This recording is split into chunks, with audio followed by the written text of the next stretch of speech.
Navigating the world today without going crazy takes special grace. Big part of the problem is fear, the spiritual and mental weapon, which heightens stress levels, is at all-time high. How do we equip ourselves to overcome? Welcome to the channel. I hope that you are well. The more energy you give to fear, the more your stress levels will increase. Remember what our holy book says about fear and what we need to do to overcome in victory, not to be ensnared. Fear is a weapon of destruction, a weapon that those who hate the Most High used and continue to use today against His people. It is a spiritual and a mental weapon that pushes us to disobey the direct commandment, do not fear.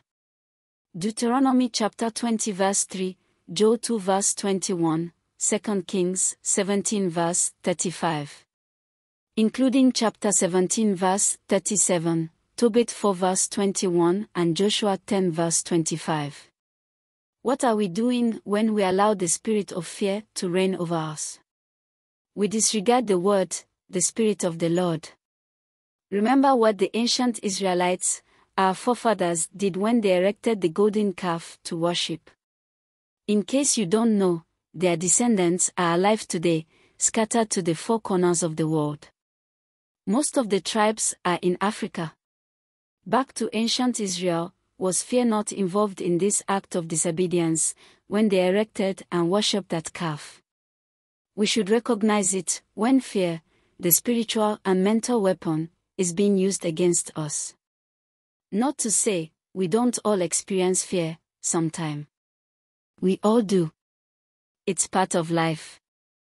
However, it is vital that we open our spiritual eyes and recognize what is happening before our eyes today. The spirit of fear has been unleashed on humanity, the way none of us living have ever known. People are going insane. The spirit of fear opens other doorways to disobey the Creator. Once we disregard the word, fear not, and give fear a permanent foothold over us, other things start to happen, to take us deeper into the clutches of the spirit of fear. You open other doorways that lead to more sin. We forget His works. Let's admit it, at the moment when we are most afraid, who think of God's awesome power. We focus on the challenge of the time, like that of the world today. The world is messed up, but it is still amazing. Because the Lord is still the same, omnipotent and omnipresent. He has not changed. Malachi 3 verse 6. Yes, everything looks more challenging. Lockdowns, inflation. Strange diseases popping up, especially in the Americas and in Europe.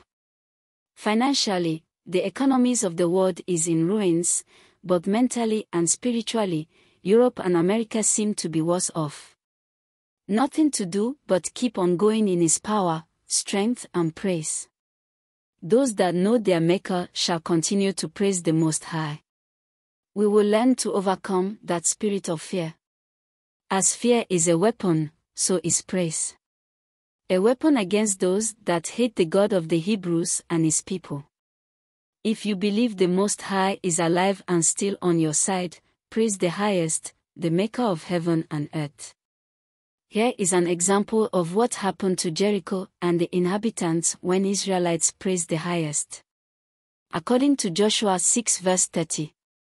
So the people shouted when the priest blew with the trumpets, and it came to pass, when the people heard the sound of the trumpet, and the people shouted with a great shout, that the wall fell down flat, so that the people went up into the city, every man straight before him, and they took the city. From the rising of the sun unto the going down of the same the Lord's name is to be praised. Psalm 113 verse 3. Let's meditate on His word, not on the negativity, on how wonderfully and beautifully created we are, and on all the awesome works He has done before. He is still on the throne. Let your mind be upon the ordinances of the Lord, Yahweh, and meditate continually in His commandments. He shall establish your heart, and give you wisdom at your own desire. Ecclesiasticus 6 verse 37. God's ongoing judgment on His enemies and the redemption of His people. Even as God's people sinned and God judged, all the evil ones are getting his judgment while he redeems his people. Here is what is written, Zephaniah chapter 3. Woe to her that is filthy and polluted, to the oppressing city. She obeyed not the voice, she received not correction, she trusted not in the Lord, she drew not near to her God. Her princes within her are roaring lions, her judges are evening wolves, they know not the bones till the morrow. Her prophets are light and treacherous persons, her priests have polluted the sanctuary, they have done violence to the law. Verse 6, I have cut off the nations, their towers are desolate, I made their streets waste, that none passeth by, their cities are destroyed, so that there is no man, that there is none inhabitant.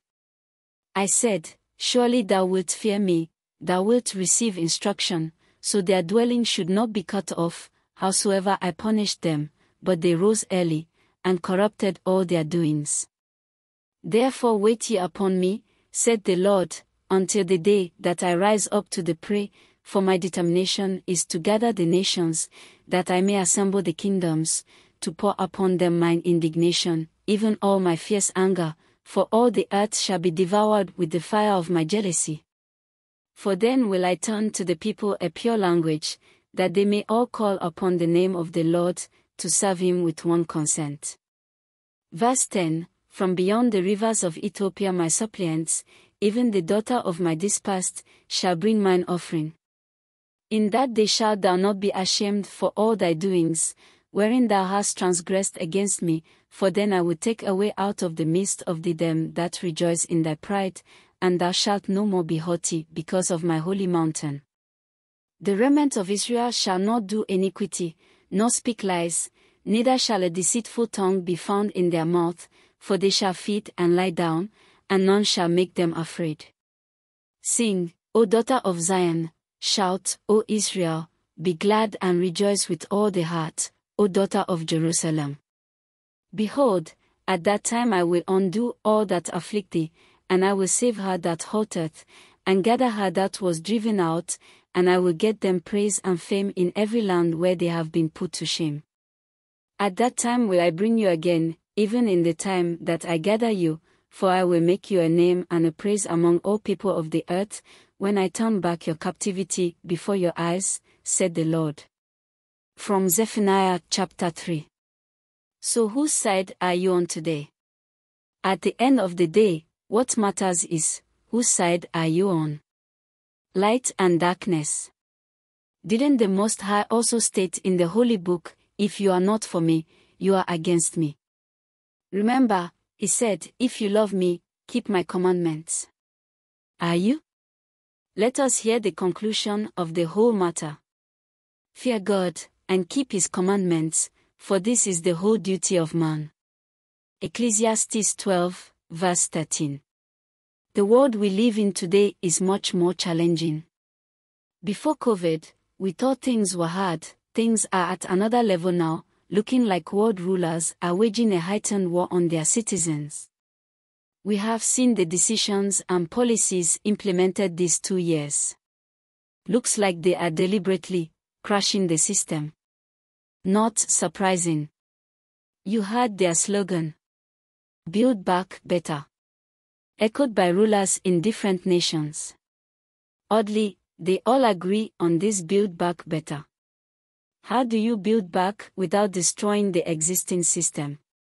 They must destroy to build back their utopian world. Knowing this, please, let's not allow the spirit of fear to dominate. We must not allow this weapon to triumph. How do you achieve this? On my website www.wellnessguide.com I have some articles on keeping well, physically and spiritually. Please visit and check them out. Thanks for listening. Leave a comment, so we all can learn. We value your opinion.